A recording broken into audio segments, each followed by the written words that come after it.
10वां अध्याय। मैत्रेय ऋषीश्वर बोले, हे विदुर, वह पुरुष ब्रह्मा जी को ध्यान में दर्शन व धैर्य देकर अंतर्धान हो गए।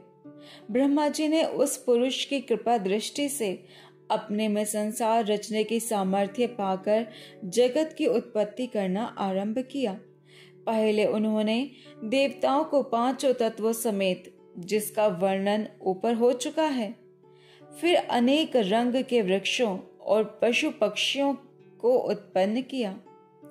जब ब्रह्मा जी देवताओं को और वृक्षादिकों की रचना कर चुके, तब उन्होंने कई मनुष्यों को, जिनको दुख व सुख दोनों बराबर रहता है, अपनी इच्छा से मानसी सृष्टि उत्पन्न किया। कमल के फूल से 14 भुवन, 7 लोक ऊपर व 7 लोक नीचे के बनाए। उसके उपरांत सतयुग, त्रेता, द्वापर, कलयुग, चारों युग बनाकर वर्ष, महीना, पक्ष, वार, घड़ी व पल का प्रमाण किया, जिनके बीतने से देवता, मनुष्य, दैत्य और राक्षस आदि सब जीवों की आयु पूर्ण होती है।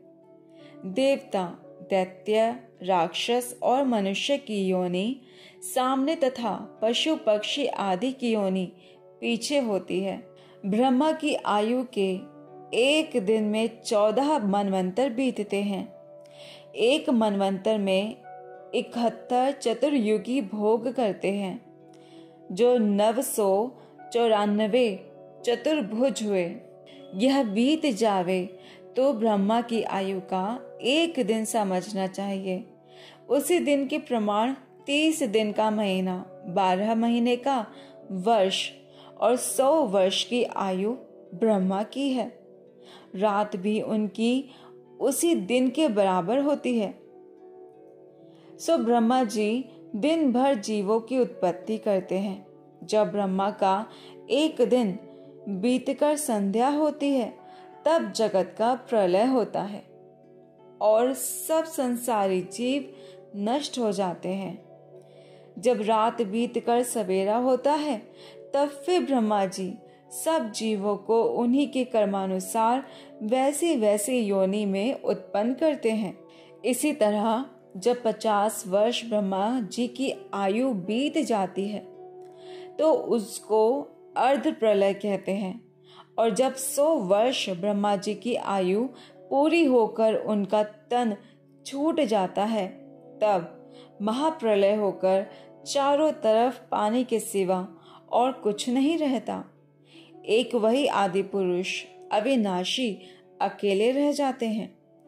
यह हाल एक ब्रह्मांड का कहा गया। ब्रह्मांड का स्वरूप गूलर के फल के समान समझना चाहिए।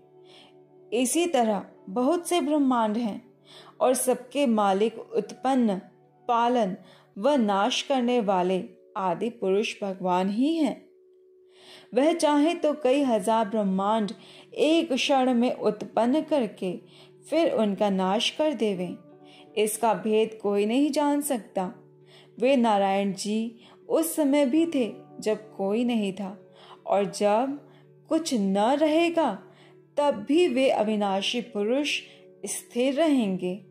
मृत्यु उनके पास नहीं आ सकती। वे सदा एक स्वरूप रहते हैं। घटने बढ़ने से कुछ प्रयोजन नहीं रखते। जो कुछ इस ब्रह्मांड में देखते हो, सब उन्हीं की रचना है।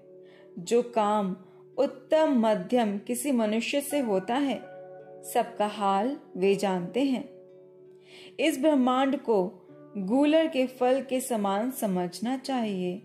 जिस तरह गूलर के फल में छोटे छोटे कीड़े रहते हैं और उस फल के तोड़ने पर उड़ जाते हैं, उसी तरह ब्रह्मांड में सब जीव रहते हुए परमेश्वर के भेद को नहीं जानते। जिनको सत्संग करने से ज्ञान प्राप्त होता है, वे लोग संसारी व्यवहार व शरीर को झूठा समझकर सब जीवों में परमेश्वर का चमत्कार बराबर जानते हैं। वह आदि पुरुष गूलर के वृक्ष के समान है। जिस तरह उस वृक्ष में हजारों फल लगे रहते हैं, उसी तरह नारायण जी के रोम रोम में हजारों ब्रह्मांड बंधे रहते हैं। इस कारण सब जीवों में उन्हीं का प्रकाश समझना चाहिए। 11वां अध्याय।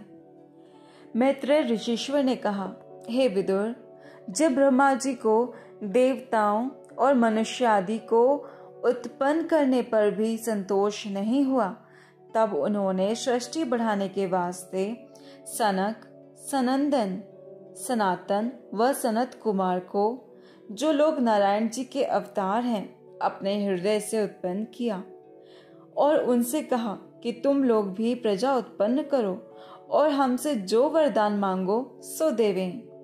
उन्होंने ज्ञान से अपने मन में विचार किया कि जो माता पिता और भाई हरि भजन करने से मना करें, उनको अपना मित्र न समझना चाहिए।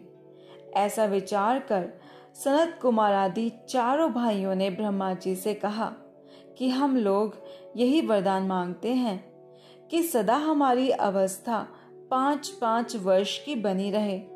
हमारा मन काम, क्रोध, मोह व लोभ में न फंसकर इंद्रियों के वश न होवे। हम लोग अपने मन और इंद्रियों पर प्रबल रहें। युवा व वृद्धावस्था हम पर न व्यापे, क्योंकि 5 वर्ष की अवस्था में इंद्रियां अपना प्रभाव नहीं कर सकती। हम लोग हरि भजन करेंगे। हमें जीव उत्पन्न करने की आज्ञा मत दीजिए। संसार के रचने से भगवत भजन में विघ्न होगा। यह बात सुनकर ब्रह्मा जी ने उन्हें ऐसा वरदान दिया कि तुम लोगों की सदा 5 वर्ष की अवस्था रहे, सब इंद्रियां तुम्हारे अधीन रहें, पर जो तुमने मेरे कहने से जीवों का उत्पन्न करना अंगीकार नहीं किया, सो बहुत अनुचित हुआ। ऐसा कहकर जब ब्रह्मा जी ने अपने पुत्रों पर आज्ञा न मानने से क्रोध किया, तब उनकी दोनों बोहों से एक पुरुष श्याम व ललित रंग का उत्पन्न होकर रोने लगा। उसको देखते ही ब्रह्मा जी ने पूछा, तू क्यों रोता है?